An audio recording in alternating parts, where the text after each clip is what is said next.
Good morning. It's 7 a.m. in Park City, and I'm outside the gym with my towel just to be customary and practical about when you can actually get your work in. I was doing my thing, and I got a call in the middle of my workday that there might be this film festival. This is the last year the Sundance Film Festival would be at Park City, and I was invited to be on this panel called Beyond the Frame, and of course, I jumped at it.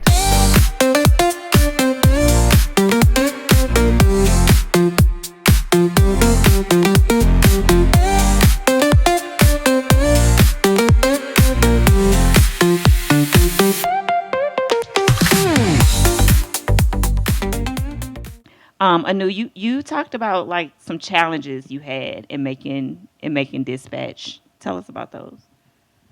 So the biggest challenge was, I had lost someone who was very dear to me, and she had practically raised me. So there was no question about the magnitude of what I was going through. So that was the giving myself permission was not the challenge in this particular project. I think the challenges were mostly the heat because we were shooting in the Indian summer, okay, 43 degrees Celsius to 45 degrees Celsius. And the second problem is one I've already faced as a triathlete in India, right? We are a cricket crazy nation. Nobody knows what triathlon is. Spandex is looked upon very suspiciously as an expensive piece of clothing no sensible Indian will buy. And so, as a triathlete, I used to show up at these stadiums in India, in Bangalore, where I'm from. And one day, after I'd done my laps, I needed to use the bathroom. And I ran up, where the toilets were, and I found a bunch of men in the women's bathroom, And they were so shocked to see me. They were like, "What is a woman doing in a woman's bathroom?" And I was like, "What are you doing here?" Uh, and on this shoot, as I said, it's a very small, vulnerable point of view film. And the problems remain the same. There were no bathrooms. And I was shooting in rural India. Just in hearing both of you speak, one thing that really came to my head was the journey. My mother-in-law is from Punjab, which is 3,500 kilometers from South India. My own mom would move from South India into Calcutta, which is 3,300 kilometers east, just to have better opportunities in life and put food on the table. And I just kept thinking that it's very important to hold the story in my hands as I would, with the utmost care. And but the challenges were mostly the environment, the bathrooms. And the third challenge was really not to make too much of what I thought I knew, because obviously everything starts at some point, right? Your storytelling is inspired by your lived experiences. It's inspired by other great films you've watched. What you thought you could do better. If you're an artist, you always have that front foot. But I had to really measure how I wanted to tell the story and what felt right to the people that I was depicting, which are two women who are from a different generation. Their sort of experience in life is of a different cut of cloth than my own. And really, this film is unpicking a particular Hindu tradition, which is that when a woman passes away, she's listed with her mother-in-law's family tree. And I had to think, what does that mean in this shrill theater of feminism that you and I find myself in? Because would I be okay with being listed with my mother-in-law? Would my mother be okay with letting me go?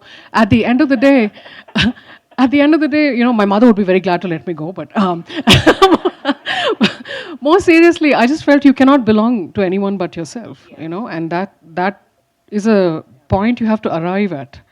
No one can tell you, what you're about or whatever. You go through your 100 mistakes, your 2,000 mistakes, your 10,000 hours, and then you arrive. And to speak to your point about, women taking care of younger children and older parents, I think that's very formative in my whole process of making this film, because every time I would pass through a place that my mother or my mother-in-law had passed through, and I would see how they had to live. Like, my mother did not have a refrigerator in Calcutta. They couldn't afford one. So they would go and get groceries every day, just to keep it fresh.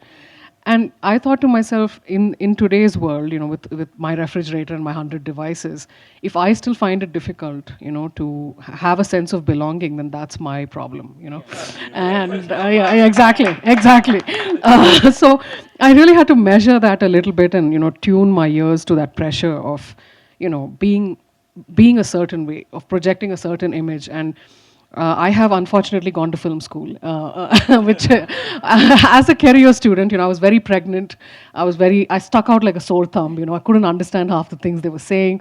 I was very curious, not taken well in film school. But I had to sort of step down from that as well, to understand that it's not everyone's entitlement to tell a story and to take that very very seriously and hold it for as long as you can and tell the story anyway and then see where it goes. So I know we are running low on time. Everybody has like a 10 o'clock thing to get to.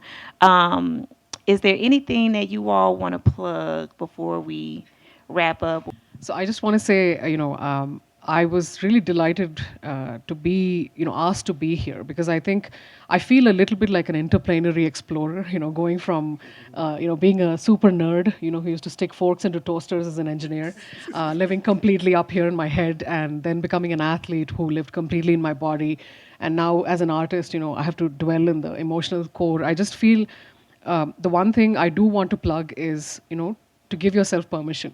I think that's one of the most powerful things that I have learned over time, and also to choose your heroes carefully. They don't have to be the first to see the dream.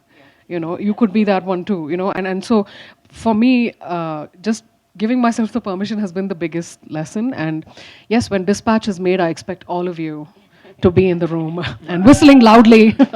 as, yeah.